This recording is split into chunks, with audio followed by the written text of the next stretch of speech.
Today from the global lane, Israelis storm their parliament, demanding freedom for the remaining Gaza hostages. Is a permanent truce in the war with Hamas now imminent? That's not a possibility. It's not what the overwhelming majority of Israelis want. It's incompatible with the goals of this government to allow Hamas to emerge from this war as the victors. Greta Thunberg gets political over Gaza. Anti-Israel rhetoric splinters the climate change movement. No climate justice on occupied land. College courses without final exams. Gen Z embraces mediocrity on campus. These colleges are telling Gen Z students that they can get away with not trying to be their best selves, not having to strive for excellence. It's not Buffalo, the American city that gets the most snow and the high cost of removing the white stuff. And it's all right here on the global lane. Israel is still hoping to reach a negotiated deal with Hamas to free the remaining hostages. They're proposing a 2-month ceasefire. Hamas says any ceasefire must be permanent. So who's holding the upper hand here as Israeli citizens storm their parliament demanding the release of hostages? Well, here with more is Jonathan Tobin. He's editor-in-chief of Jerusalem News Service and senior contributor for The Federalist. He's also the host of the Top Story podcast. Jonathan, will Israel agree to a permanent truce, ending the war without destroying Hamas? What do you see happening? There's no way that will happen. That's not a possibility. It's not what the overwhelming majority of Israelis want. It's incompatible with the goals of this government. Indeed, I don't think any government, no matter who was the head of it, whether it was Benjamin Netanyahu or some possible replacement among the opposition, and that's not happening anytime soon, would ever agree to allow Hamas to emerge from this war as the victors. Now, it's true that there is pressure on the government to somehow do something to save the remaining hostages. We all understand this. I mean, it's a democracy. People speak up. There's tremendous sympathy for the hostages. And Netanyahu is personally unpopular, bears some responsibility for the outbreak of the war because Israel was unprepared. But we should not mistake the pressure that is being put on him, which is, not dissimilar to things we've seen in other countries, even here in the United States. Remember the pressure that was put on President Ronald Reagan to ransom hostages from the Iranians, if we can go back that far in history. He will not agree to a solution that will allow Hamas to emerge unscathed from this. And if they are still standing in control of any part of Gaza, they will be the victors of this war. They will have been rewarded for the crimes of October 7th. And that is something that neither Netanyahu nor really the overwhelming majority of Israelis will possibly countenance.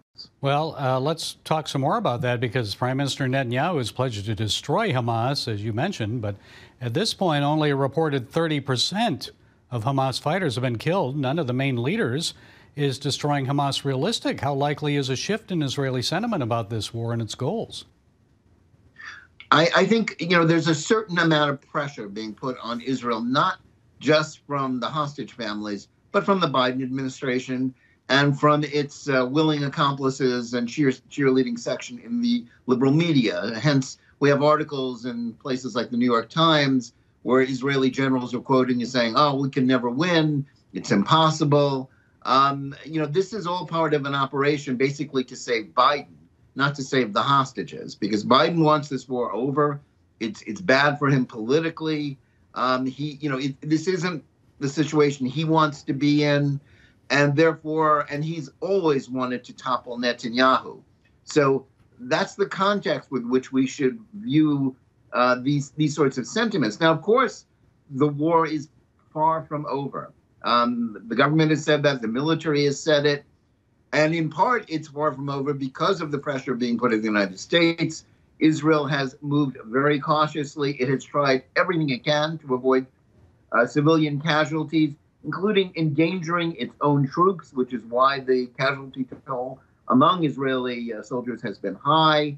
If they really wanted to just go in and flatten the place, they would have flattened the place without risking any of their soldiers. Instead, they are risking their soldiers to go in to these very congested areas Hamas, with international aid money, built a tunnel system that is bigger than the New York subway system underneath Gaza. What comes after the war? I know the Biden administration is pushing a two-state solution, but we heard earlier last week, actually, from former Yasser Arafat aide, Tassir Sada. He's pushing some Israeli partners to go with the idea of a one-state federation, which would include Palestinians in the West Bank, but not Gaza. So how much support is there for that idea? What do you think, one state, two? Both of those ideas are non-starters. The two-state solution is dead. The idea that Israel would allow Palestinian statehood and sovereignty and a military next to them after what happened on October 7th. Gaza, under Hamas, was an advertisement for what happens when you have a two-state solution. As far as this one-state solution stuff, diluting, making it not a Jewish state, Israel doesn't want that. A two-state solution theoretically is a good idea in the distant future when a sea change in Palestinian political culture has occurred, in which they're no longer committed to the destruction of Israel. But we're nowhere near that yet. And until the Palestinians change, this isn't going to happen. Gaza security will be the responsibility of Israel after this war. There is no alternative to it. The United States won't do it, nor does Israel want them to. The Arab states won't step in to police it. The only way to prevent more Hamas terrorism, or the Fatah, the so-called moderate Palestinians, from doing their thing, because remember, the Palestinian Authority is paying pensions to the October 7th murderers as well as all other Palestinian terrorists.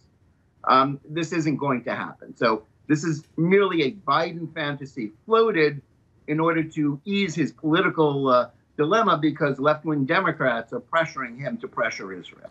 A little bit different than Ukraine. No one's talking peace there and pushing them to that. Okay. No, indeed. It's a very different thing. Yeah, it sure is. Okay, Jonathan Tobin, Jerusalem News Service Editor-in-Chief, thank you for sharing those insights. We appreciate it. Thank you. A growing divide in the global climate change movement. During a recent rally in Amsterdam, climate activist Greta Thunberg got into a tussle with another activist who was upset she included anti-Israel rhetoric in her speech. The people in power have not been listening. I come here for a climate demonstration, not a political view.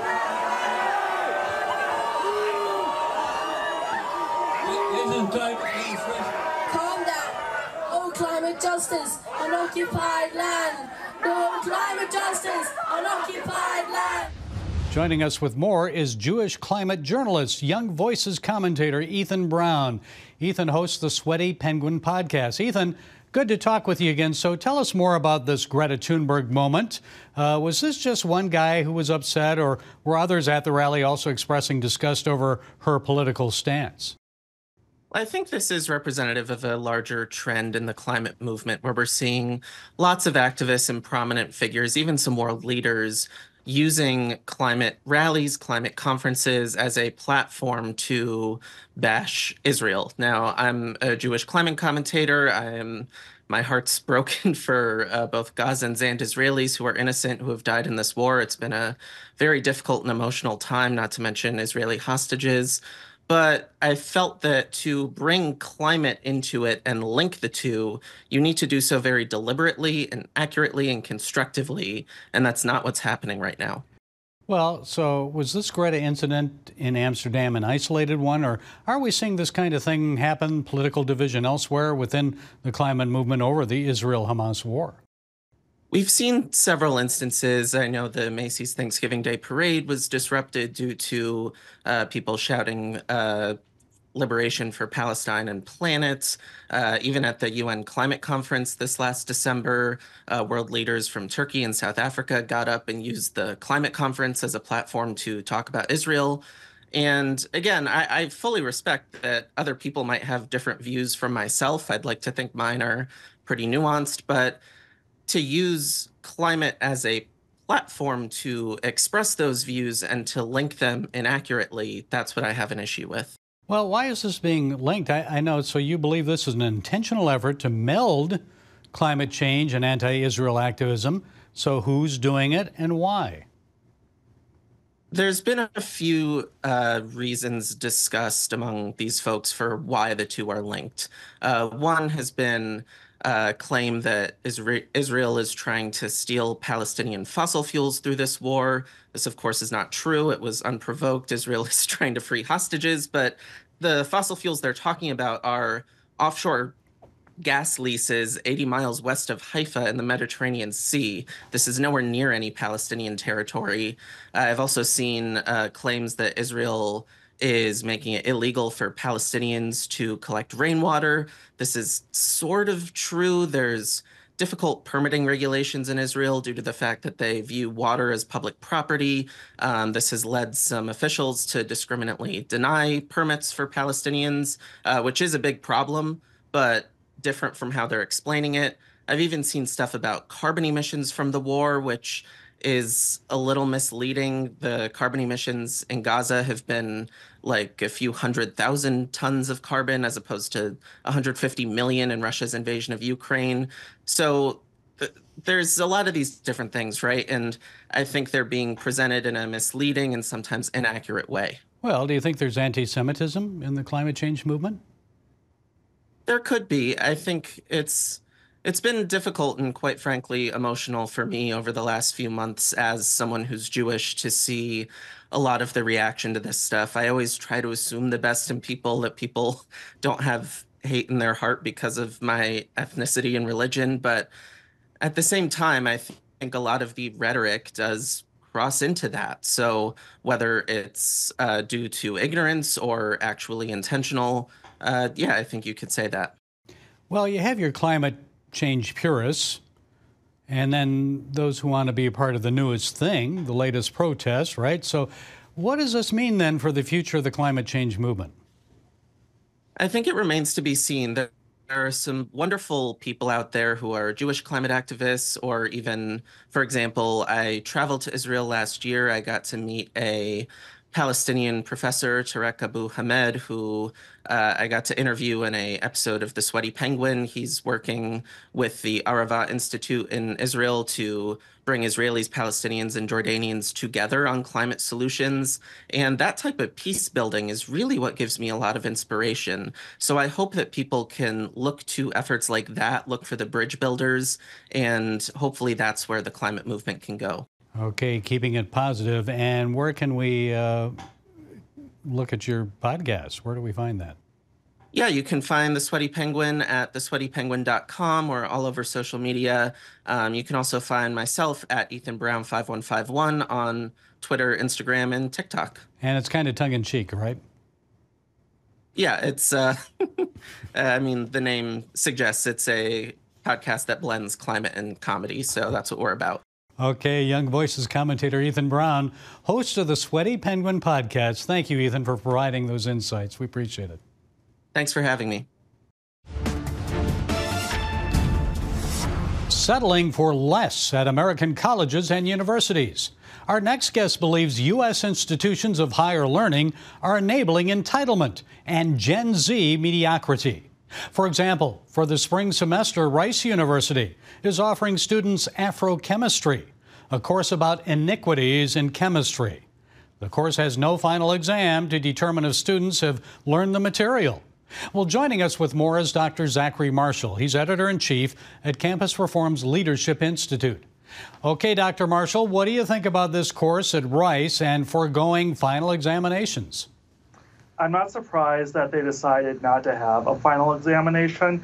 This is just a continuation of the trend we've been seeing for years now in higher education, where there's a collusion between students and between radical professors that say, we don't care about whether assignments are on time. We don't care about grades being too difficult or assignments being too difficult. Let's give you all A's, and let's also cancel assignments or tests when you're feeling trauma.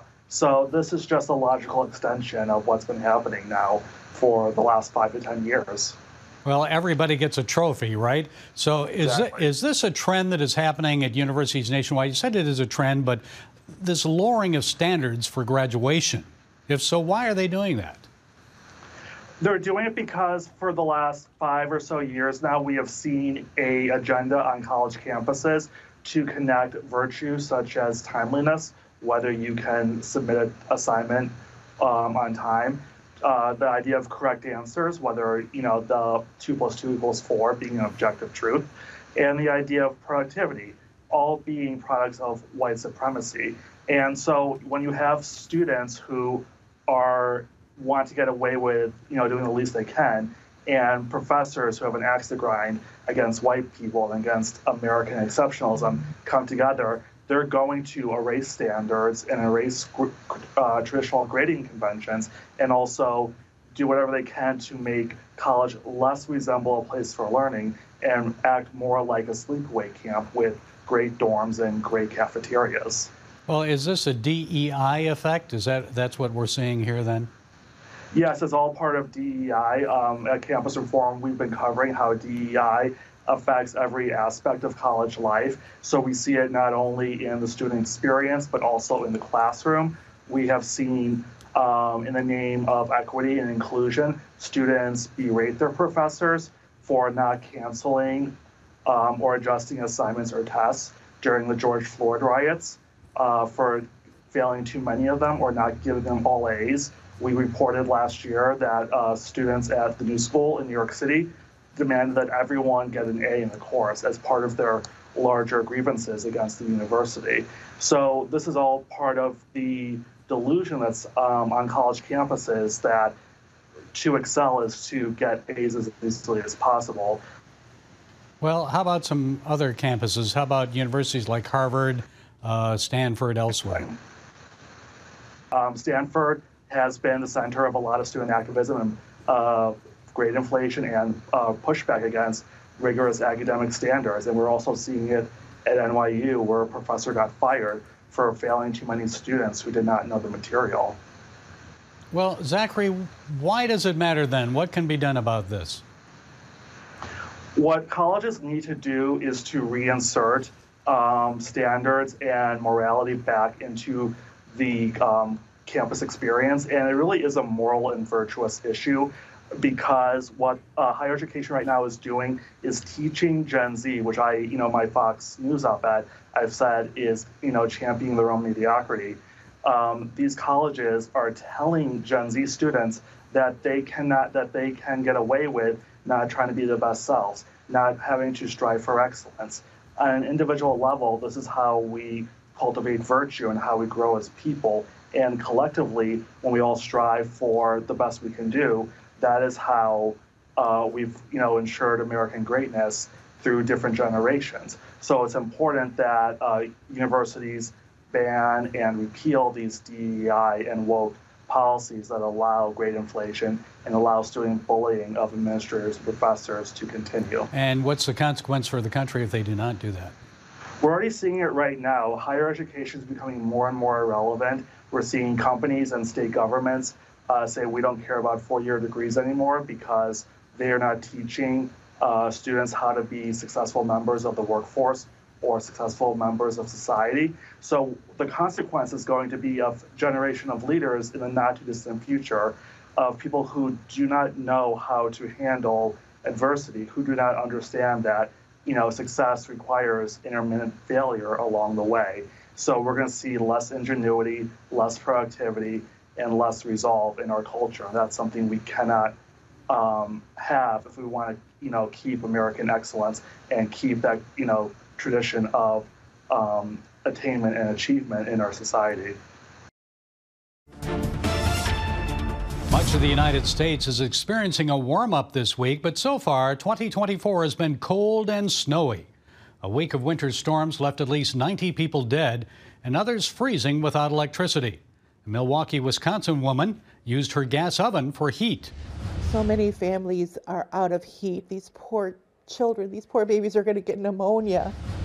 Then there's the challenge of removing the snow. In some places, a lot of it. Off roofs, roads, driveways, and sidewalks. You may think people in Buffalo have the most snow to remove, but it's not the snowiest American city. Of cities with 10,000 or more people, Sault Ste. Marie, Michigan receives the most snow. On average, it gets 119.3 inches of snow annually.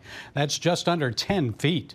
In second place, Syracuse, New York at 114.3 inches. And Juneau, Alaska is number 3 with an average snowfall of 93.6 inches annually. And getting rid of all that snow is costly for the average homeowner. According to Lawn Love, that's a national lawn care service company, the average cost for snow blowing, shoveling, or plowing ranges from $25 to $100 per hour. Of course, it depends on the size of the job and location. According to Angie, formerly Angie's List, on average in the United States, you'll pay $200 if you hire someone to clear your snow. So you say you'd prefer to do it yourself. Okay, if you spend more than an hour shoveling, you may hurt your back.